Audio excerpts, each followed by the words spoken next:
नमस्कार, आप पॉलिटिकल पंचायत देख रहे हैं आप। और आज के राजस्थान के अखबार में जो भी तमाम बड़ी खबरें हैं हम आपको कुछ ही सेकंड्स में बताएंगे ताकि आपको पूरा अखबार पढ़ना ना पड़े। और पहली बड़ी खबर ये है कि जो ईरान और इजराइल का युद्ध चल रहा है उसके कारण जो राजस्थान में तेल और गैस की कीमतें बढ़ रही हैं और जहां पे लोगों को लाइनों में लगना पड़ रहा है, इसके चलते मुख्यमंत्री भजनलाल शर्मा ने एक सर्वदलीय बैठक बुलाई जिसमें नेता प्रतिपक्ष टीकाराम जूली भी शामिल हुए।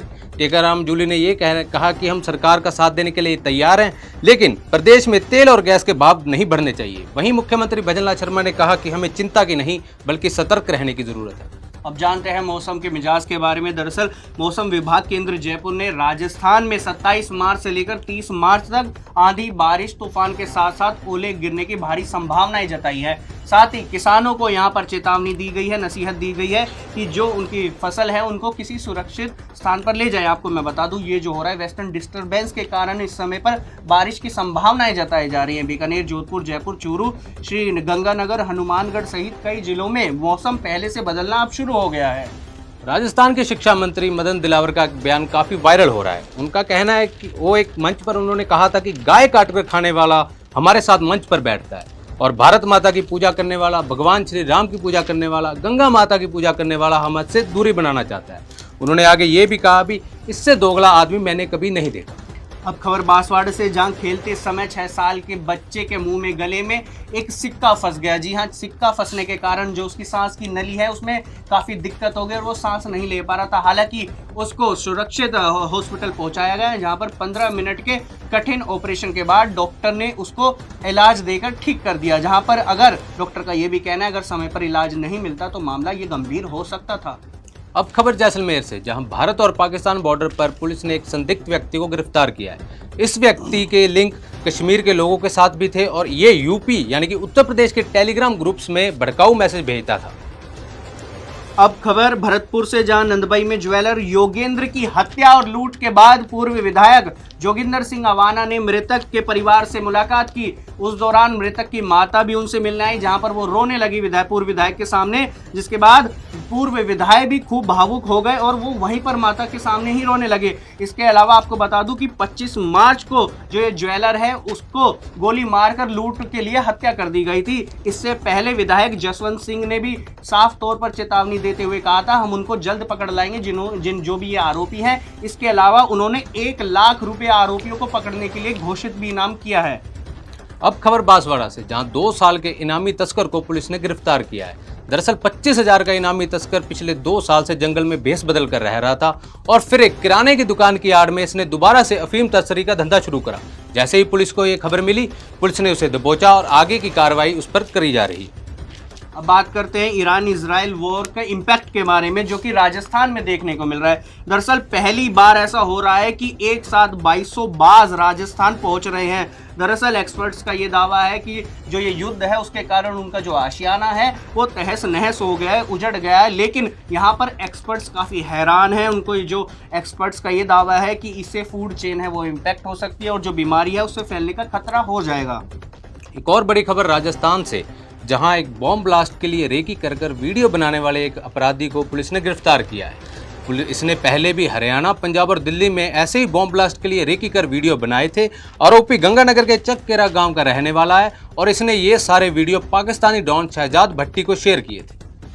अब बात करते हैं ईरान इजराइल युद्ध का जो इम्पैक्ट है वो एलपीजी पीएनजी पर किस तरह पड़ रहा है। दरअसल पीएनजी आपूर्ति करने वाली कंपनी के सामने एक नई चुनौती पैदा हो गई है। दरअसल दिलचस्प पहलू है कि करीब फरीदाबाद की अगर मैं बात करूं तो करीब 15,000 ऐसे उपभोक्ता हैं जिनके घरों में पीएनजी कनेक्शन तो है लेकिन इसका उपयोग वो नहीं कर रहे हैं। दरअसल इसमें जो कारण बताया गया है ये बताया गया जो गैस का जो प्रेशर है वो वहां पर कम है और जो बिलिंग से लेकर कई ऐसी चीजें हैं जो लोगों के अंदर भ्रम पैदा कर रही हैं और जो सिलेंडर की जो आदत है वो उनको पीएनजी कनेक्शन लेने से रोक रही है।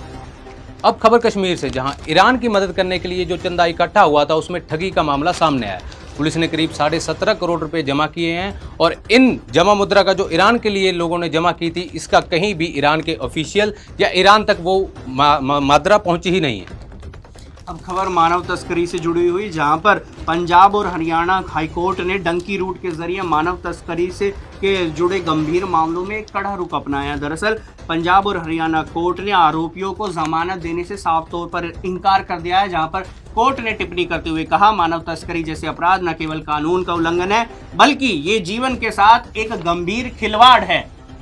अब खबर जिसने महाराष्ट्र की सियासत में भूचाल मचा रखा है। महाराष्ट्र में देखिए दरअसल दो वीडियो वायरल हो रही है। सबसे पहले अशोक खैरात की जो वीडियो वायरल हुई है उस मामले में एक बड़ा खुलासा हुआ है कि अपने आप को डॉक्टर ऑफ कॉस्मोलॉजी और अंक शास्त्र का विशेषज्ञ बताने वाले अशोक खैरात की 1983 की मार्कशीट सामने आई, जिसमें वो 10 में फेल था और उसको मात्र 28 नंबर आए थे। इसके साथ ही महाराष्ट्र के खाद्य एवं औषधि प्रसाधन मंत्री नरहरि झिरवाल का एक ट्रांसजेंडर के साथ आपत्तिजनक वीडियो वायरल हो रहा है, जिसके बाद कांग्रेस ने उनसे इस्तीफे की मांग की। वही बीजेपी का कहना है कि ये कथित तौर पर वायरल की गई है ब्लैकमेलिंग के लिए। वहीं नोएडा इंटरनेशनल एयरपोर्ट का पीएम मोदी कल उद्घाटन करने वाले हैं। 11,200 करोड़ रुपए से बना ये देश का सबसे बड़ा ग्रीनफील्ड एयरफील्ड प्रोजेक्ट है।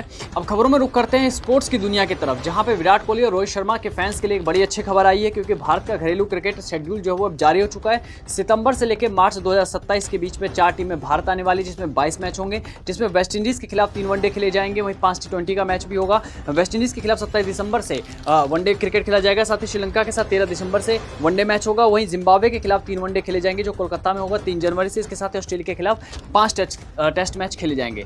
स्पोर्ट्स की दुनिया में और देखें तो पाक को हराकर भारत अब सैफ चैंपियनशिप के अंतिम 4 में पहुंच चुका है। भारत ने पाकिस्तान को 3-0 से हराकर सेमीफाइनल में प्रवेश किया और पाकिस्तान अब इस टूर्नामेंट से बाहर हो चुका है। इसी के साथ ही तीरंदाजी में एशिया कप में भारत का प्रदर्शन काफी शानदार रहा है। स्टेज 1 में भारतीय कंपाउंडर तीरंदाजों का प्रदर्शन जो वो इतना अच्छा रहा कि अभी तक भारत 2 ब्रॉन्ज मेडल जीत चुका है। 5 अलग अलग इवेंट्स में वो फाइनल तक पहुंच चुका है। वहीं ओलंपिक से जुड़ी एक बड़ी खबर सामने आ रही है, जहां पर ट्रांसजेंडर एथलीट्स पर अब बैन लगा दिया जाएगा। महिला वर्ग के लिए अब जीन टेस्ट अनिवार्य किया गया है। इस मामले में अध्यक्ष कस्ट्री कोवेंट्री ने कहा है कि महिला कैटेगरी में बायोलॉजिकल पुरुषों का खेलना निष्पक्ष नहीं है। इसके साथ ही बड़ी खबर पीएसएल से। पीएसएल फिर से विवादों में आ चुका है, जहां कल मैच था लाहौर कलंदर्स और हैदराबाद किंग्समैन के बीच में। वहां पे बॉल का रंग अचानक से बदल गया, जिसको लेकर मैच रोकना पड़ा। अंपायरों ने मैच को रोका, जिसके बाद पीएसएल की फिर से बेइज्जती हो रही है कि इनके बॉल का रंग भी चेंज हो रहा है। वही बता दें कि इस मैच में फकर जमान ने 53 रन शानदार बनाए। आज के अखबार से बस इतना ही। कल फिर से आपसे होंगे रूबरू तमाम बड़ी नई खबरों के साथ। नमस्कार।